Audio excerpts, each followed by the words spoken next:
Hello, welcome to the Beyond the Questions podcast, because every great conversation starts with a question. We're having real conversations about life with life coaches, and we are anticipating another great episode. So get ready and let's get started. Well, welcome everybody back to Beyond the Questions. Thanks for tuning in again this week. It is an honor to be here with you and to be with these other coaches as we dig in to another topic that I think probably affects more of our lives than we are actually honest about. We'll take a quick minute though before we dive into that and just give everybody a chance to say hello and quickly introduce yourself. So who wants to go first? Go ahead, Ericka. I am Ericka, and I am a transformational coach. My mission is to support women who have experienced trauma by coaching them and helping them through grief, healing, relationship challenges, and personal growth, to provide a safe base for them to walk through these challenges. A lot of these women don't have security or safety, not a lot of trust, and potentially an unsupportive community. So as a woman who has experienced this kind of trauma, I chose to educate myself and get my coaching certification to be able to help these women who need to walk through this and be alongside of them to provide that compassionate kind of support. All right, I'll go. So, hi, everyone. I'm Kellie. I am the founder and what I like to call Chief Pivot Officer of Purposeful Pivot, and I am a midlife women's transition coach. And so, what I do is I help accomplish women who may be experiencing corporate or professional burnout, or any kind of burnout for that matter, transition to their what's next with some clarity and purpose in life. And I do that through one-on-one coaching, group coaching, retreats, and just building a community for women to explore new things in life.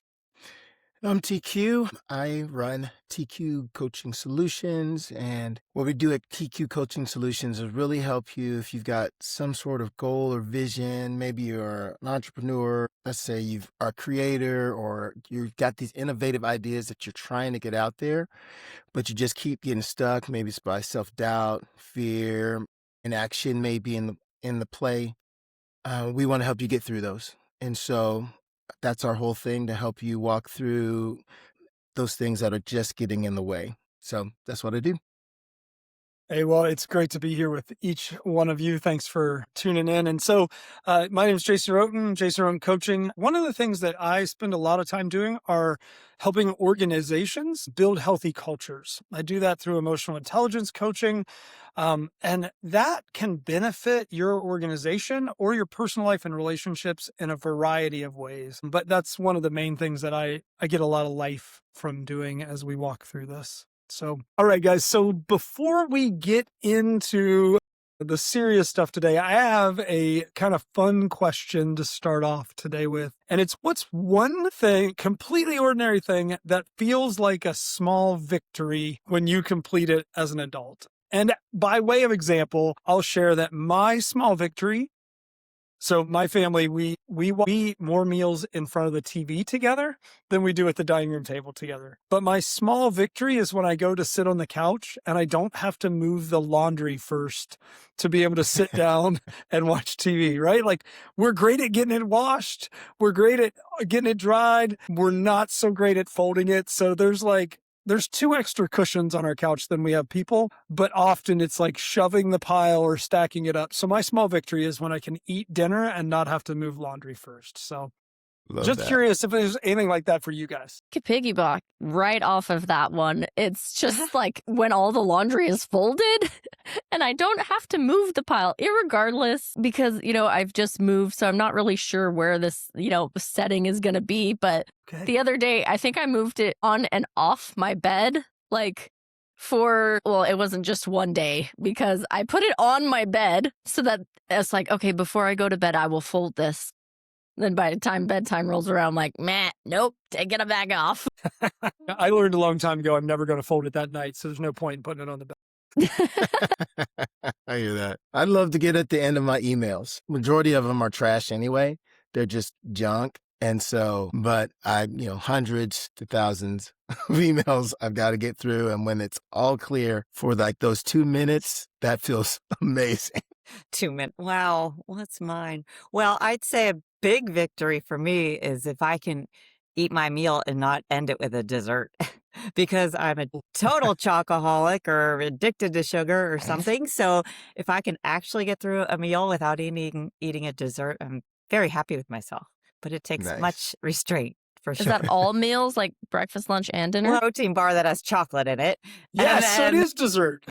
so kinda, and then, lunch, I always have to have a snack after and dinner, especially because then it's night and I'm tired, and so then I go right for whatever is around. Yes. So it's an issue.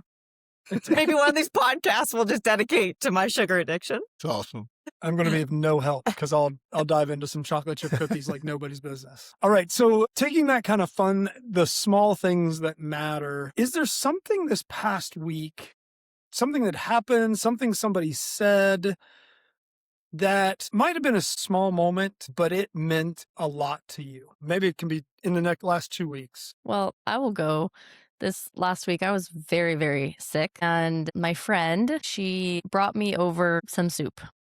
And she even told me, this is so small. And I had tears and I told her, this is not small. It's huge. I was sweating a lot. And she's like, you need a salty, bowl of soup. And she homemade some sausage soup. And it was just fantastic. And it even though it might seem small, it was just really amazing. So I don't know when our listeners are listening to this episode, but we're recording this episode right before I eat dinner. And now we've talked about soup and candy. And all I want to do is finish this recording so we can go have dinner because I'm hungry all of a sudden. I've got a couple of texts from, my wife and I got a couple of texts from our son that was just kind of out of the blue and was kind of thanking us for doing the parenting thing. And so that meant a ton. So, yeah. Well, and then mine, we all are talking about other people. So I had a woman that was going to some big networking event and it was in another woman's home. So it was just very intimate, like 20 people around a table. And she invited me because she thought I would be, provide value to the conversation. And I got to go to this dinner and we got stuck in so much traffic. We were an hour late to this dinner, but the whole drive and the traffic was the most fun part because I got to know this woman a lot better. It made my week. That's Cool. awesome. Yeah. That's Yeah. awesome. It's amazing how those small things that people do or say, or those moments that we get to spend together, just create a connection, create a space where we feel like we're not alone, we're not isolated, and there's people around us that are going to walk through life with us. So if I was going to look at that from another perspective, has there ever been a time you've felt alone? And by that, I don't mean like physically alone. You might be in a large crowd of people, but you realized in that crowd, I'm all alone. And how did you experience that? What did that do to your inner conversation? Anything you want to share around that moment?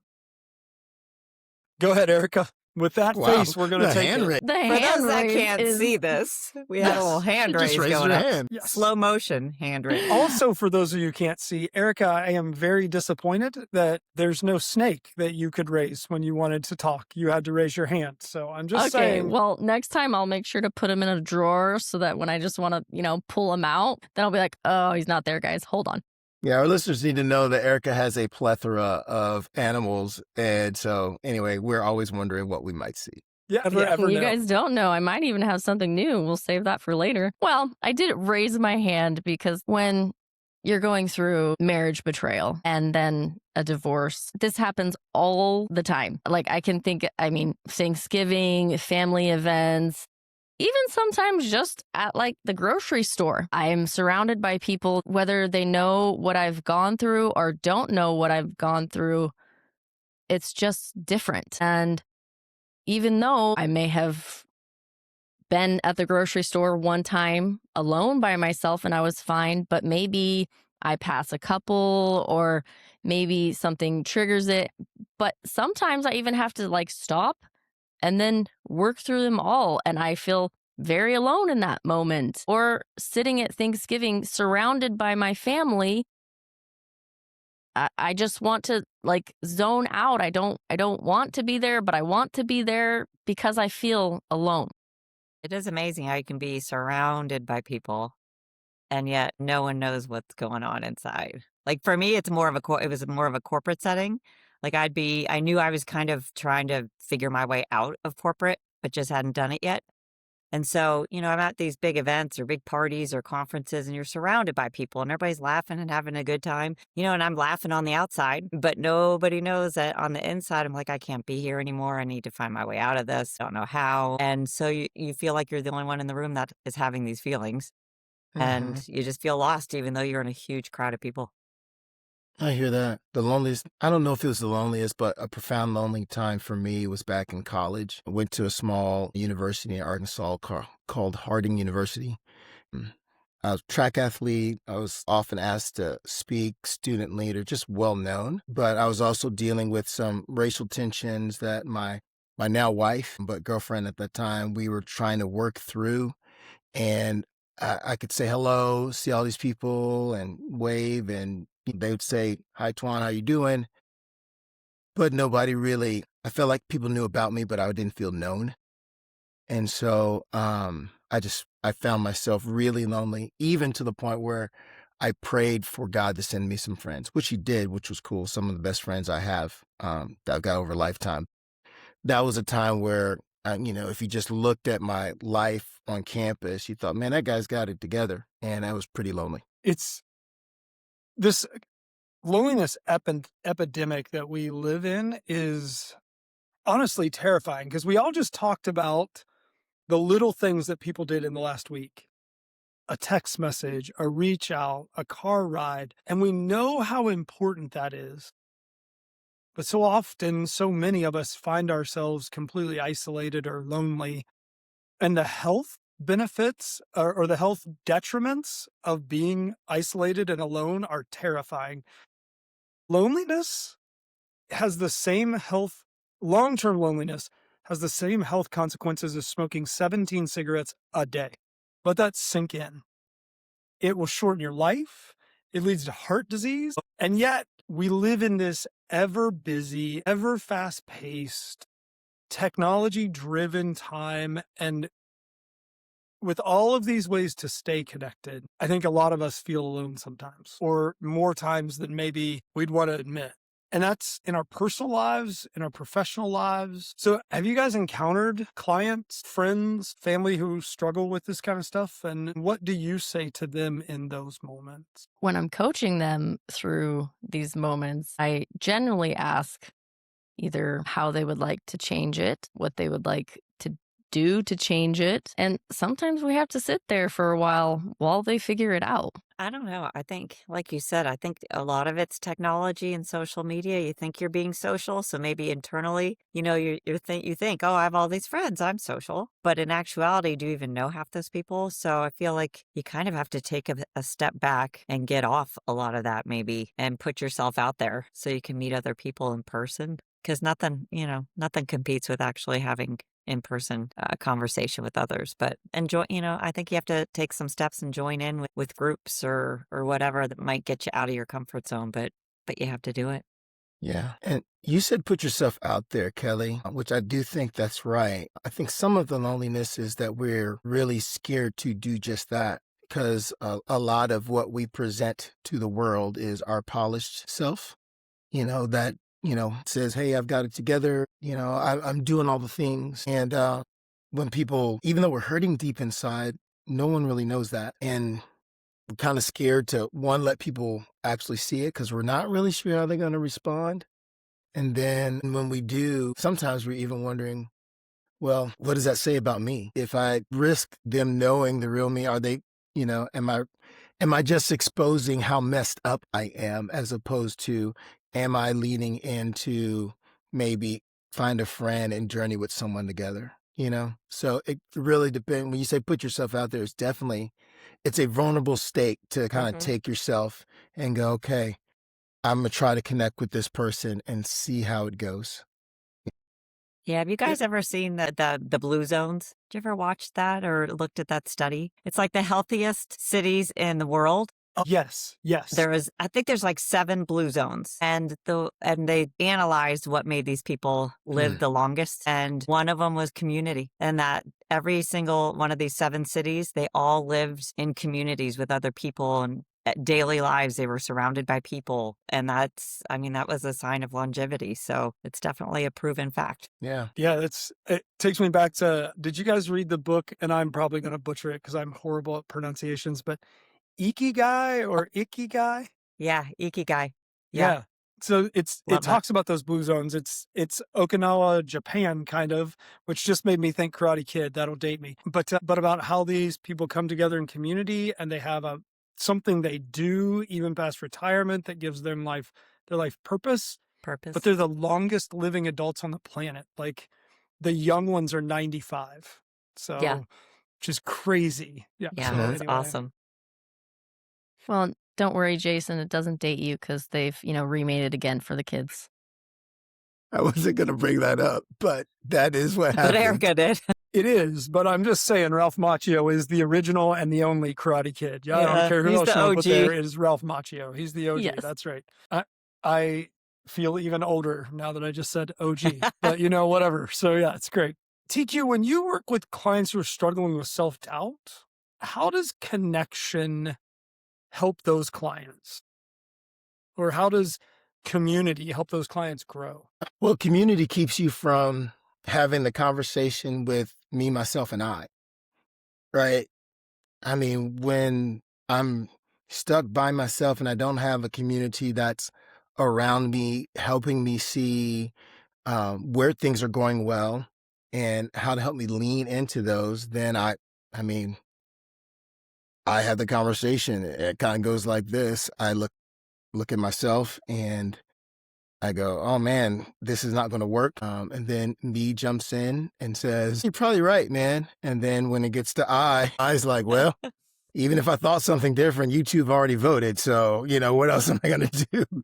So it just kind of spirals down because you just have this tunnel vision aspect. And so without everybody else in the community really helping draw out what those good things are and kind of helping you see how to leverage them, maybe even providing some opportunities for you to do so, it gets real hard without a community that solidly helps you do that. Yeah. How have we experienced that community kind of shape either your own confidence or the confidence or resilience of someone you know? Like, where have you seen the benefits of those communities versus we've talked a little bit about the detriments of isolation, but let's talk about the benefits of community. Well, I think you don't have to go through things alone. And just knowing you have a support system behind you, I think helps build your confidence. And then I think having people around you, they see things in you that you don't see in yourself.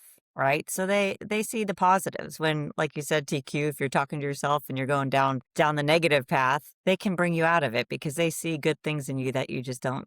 It's hard to see yourself sometimes. So I think having a community of people, like-minded people that you truly enjoy being around and supporting them, and you support them, they support you. It's reciprocal. I think that just gives you purpose. And then it also gives you your confidence back too.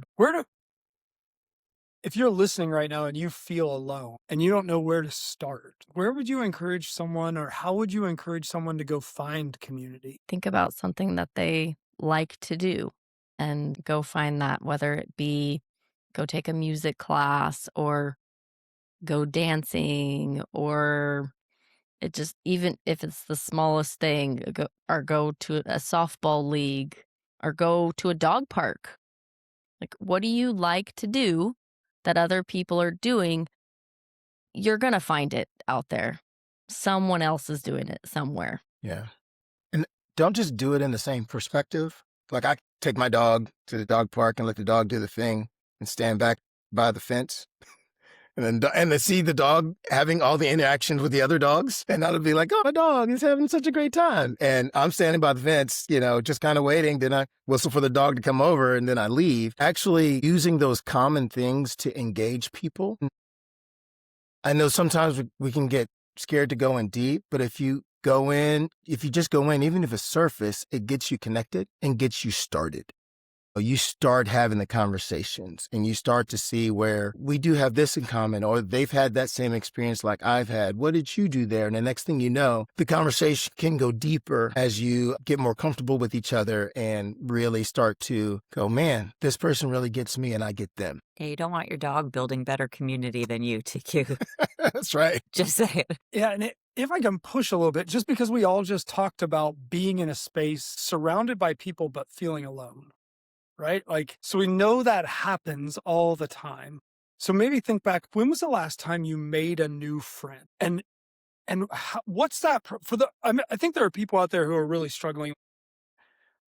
And I think maybe each of us have been there at some time or another where it's like, okay, how do I step out and take the chance, risk rejection to make this friend, to kind of build community, right? Like, it's way easier to watch my dog make community than to actually try to experience it myself. And so what are some practical steps when I'm at the dog park? I appreciate the surface level conversation, or wherever we're going to go to try to discover this friendship. But like, what do I do when I'm there?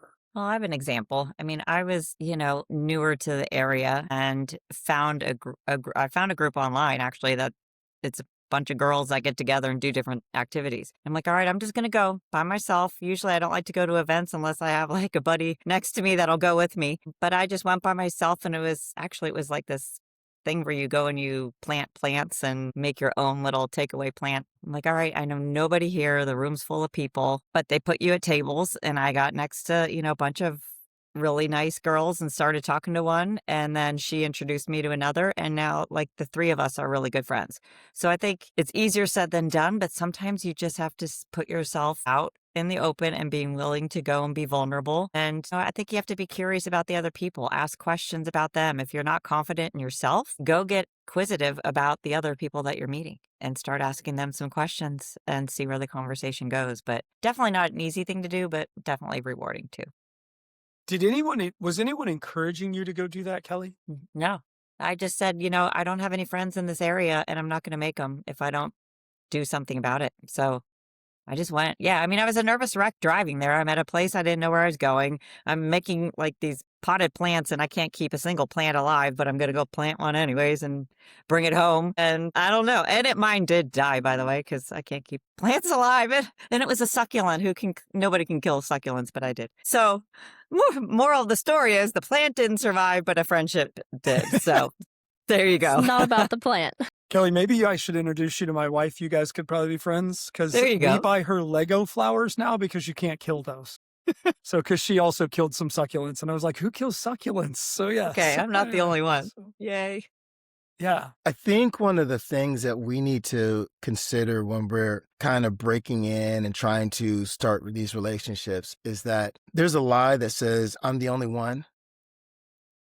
And I'm probably not. And so when I feel like I'm the only one dealing with this or going through this thing, then that kind of furthers the isolation. But the majority of the time, what I have found is that when you start to share the experiences that you're going with, even some of the tough ones, people can relate.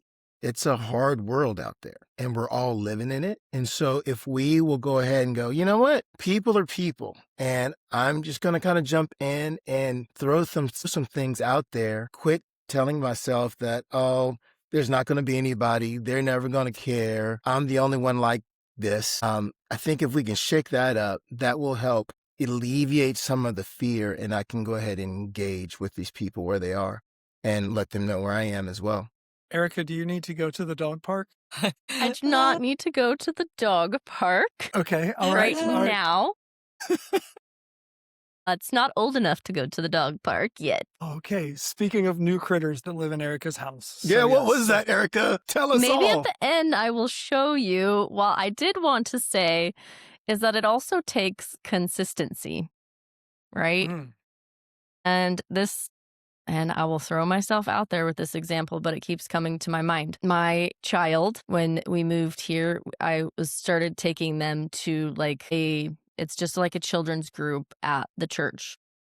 One of my kids, he's like totally. First day we're there, he's like, "Can I have the mic so I can sing and lead worship to everybody?" I'm like, "Yeah, that's that kid." Whereas my other one, he's like clinging to me, and it took months, and uh, it, it's very much needing to be consistent. While as there was two things for him that helped to break over that like fear of like I'm meeting these new people, right? Because he is meeting new people too.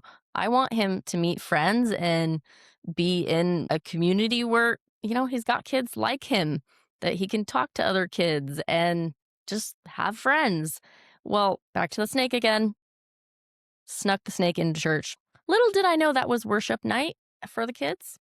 So here I have this sweater on, snake on me, and I am sweating, but I am jumping, I am worshiping, and my child is seeing me do this, right? And it's like, okay, well, finally we're done. I'm like, ooh, nobody saw, thank goodness.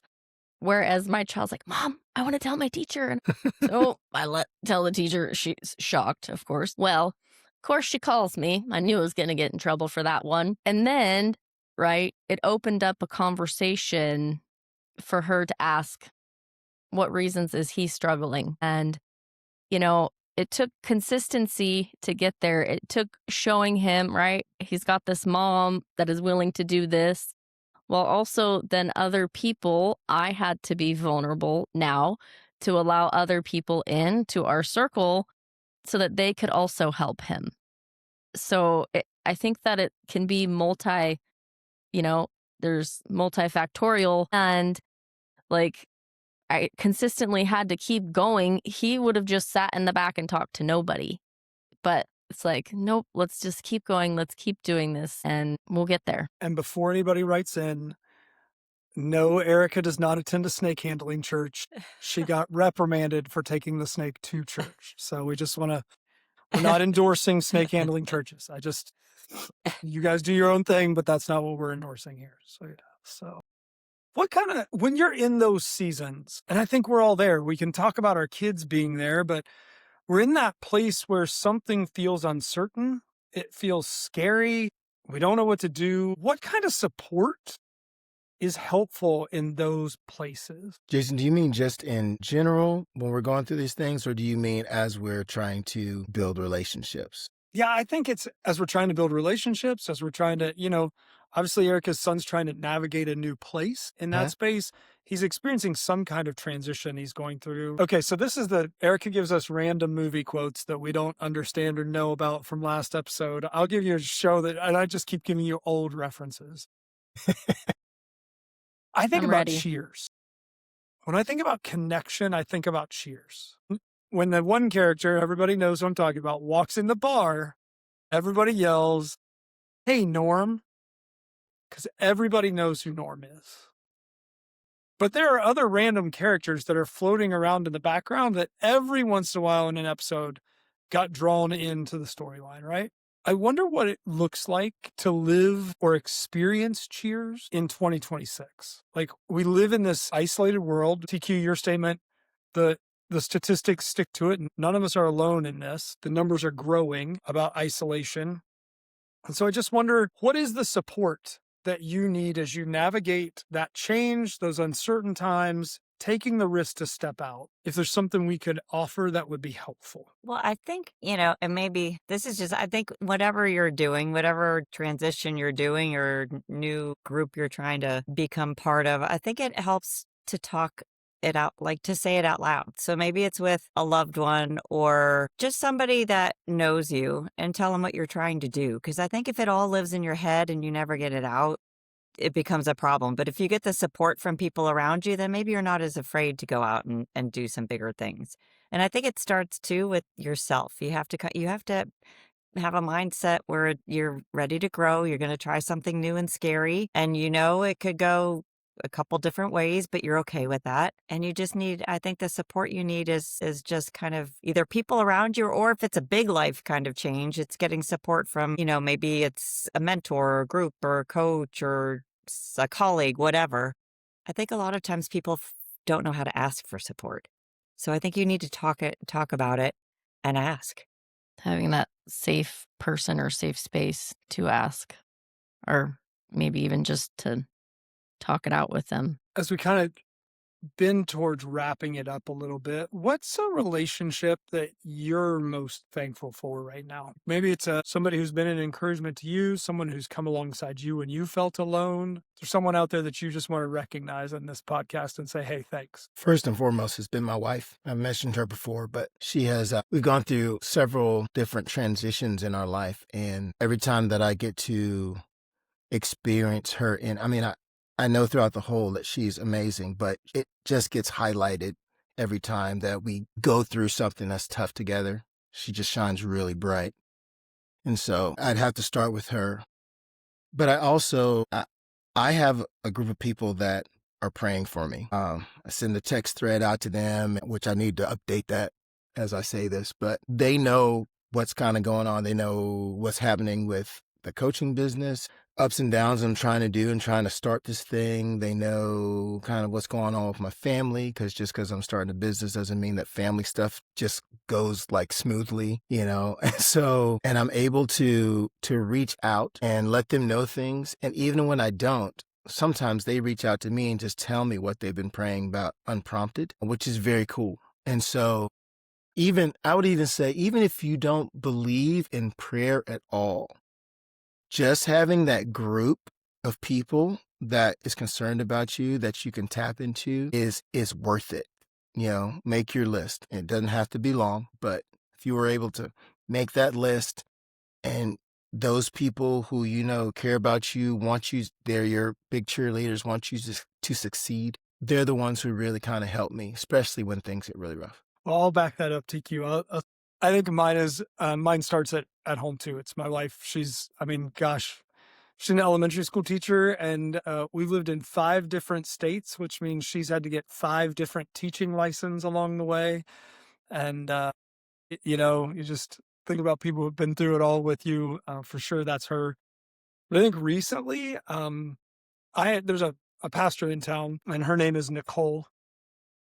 And we met, and probably 4 years ago, and we just have lunch once a month now. And she's just a source of encouragement. She probably didn't even know it. And then she helps me out with my little side project, Hops and Hope. And so I'm just thankful for the encouragement she provides, and then a myriad of others who I'm not listing. But yeah, thankful for that network and those connections. I'd also want to add our team here. So for those of you who don't know, you hear us talking, and we went through coaching courses together, but we've actually never been in the same physical space. We've never been in the same state. Right. Yeah, All wow. of this that we have connected through has been via the interwebs, as they say, you know? And so, and what has occurred as we've thought about coaching, thought, hey, let's do a podcast, is that as we've been doing that, our relationships have been growing. I still think we have more to grow, but I remember a point when we had kind of just gotten into it and just being thankful I had other coaches doing kind of in the same place, trying to figure this thing out, that I could do that with them. Really, I was just trying to start a podcast. And these were the people who came along, and I thought, great, we'll do this together. And I found friends, and that's been really cool. And so something I did not really expect, but it's been growing. So sometimes those people are people you just say, hey, come along with me and do this. And you may find that the relationships really begin to grow as you'll dive in and kind of work together. Absolutely. And I just want to say that I definitely have some close friends just through the past few years that have been truly, truly wonderful. While right now, I had some tears like inside with both Jason and TQ, just hearing how supportive your spouses are. And it's just truly like for people like me who, don't have that, but just know that it is possible, right? It is possible to have that. So just thank you for sharing that. Well, I want to shout out to my kids, because all of these things about the snake and something I'm going to show you here in a few minutes, they're not possible without them. And so I'm just so, so grateful for their hearts and where their passions lie. And I just get to watch it grow and have fun with it. Well, yeah, and then just to round us out, same here. I've been married coming up on 34 years now, and you know, a husband that's watched me leave a lucrative career to say I'm going to be a coach out of the blue. So definitely sticking by me during this whole episode, and then just friends and family. I have a big family. There's 6 kids in our family, and we're all close. And we may not all be close geographically, but yet we are. And then all the new friends that I've met here in the town I'm in now, it's just been, been a nice surprise. So yeah, and thankful for all of you for sure. Well, as we kind of wrap up today, I want to leave you with a couple of thoughts. And I want to be careful because I know if you feel alone, easy advice just hurts. And so maybe I'll start with those of you who don't feel alone or you feel like you've got good connections. Maybe look around. Who in your circle doesn't? And in that space, realize that every small choice you make matters. The word of encouragement you speak might actually change somebody's day. The presence you give to someone who's in the midst of hurt and pain might mean more to them than you'll ever know. Listening to their story might actually change their story. And so those lines of connections that we draw are so important. And so if you are alone, I want you to hear me say, you're not alone in that. If you feel isolated, a lot of us do right now. And so I'd encourage you, much like Kellie said, it's hard. Take that step to find that connection. Because the connections we make matter. And I wonder deep down what kind of connections we're actually making. And maybe they're going deeper than we ever thought they would. And if you need some help in that, that's actually what we do. We want to be that place where you can come, you can talk, you can look at where you want to be. And we want to be a conversation partner to help you get there. Whether you're experiencing trauma, you're thinking about career transition, trying to figure out your own self-doubt and where you want to go, or you're looking to discover passion and purpose, we would love to help you get there. So thanks for tuning in. Thanks for being faithful listeners to Beyond the Questions. Thanks to each of the other coaches. And yes, Ericka, let's see what other animal lives inside your house for those who still watch us on YouTube. Lord. She has This is a 10.5-week-old cane corso. That dog's head is as Cane big as corso. yours. What's Yes, his it name? is. It is. He's not named quite yet. We're working on that. So, Awesome. we're getting there. Okay. I just woke Cute. him up. All right. Oh. I'm going to throw my name, Rufus. I'm going with Oh. Rufus. That's my name No, suggestion we're not for doing you. any of those like overused ones. Come on, we need Uh. something. He's gonna be Yeah. All right. Well, there you go. Everybody go buy a puppy if you're lonely. It'll be great. Have a great week, and we'll Goes see you out. next time on Beyond the Questions. Bye, Bye, everyone. everybody. bye. Thanks for listening to this episode of Beyond the Questions. Be sure to subscribe so that you can stay up to date concerning future episodes. And if you would like to connect with any of the hosts on Beyond the Questions, their contact info is linked in the description below. Thanks for stopping by, and we will see you on the next episode of Beyond the Questions.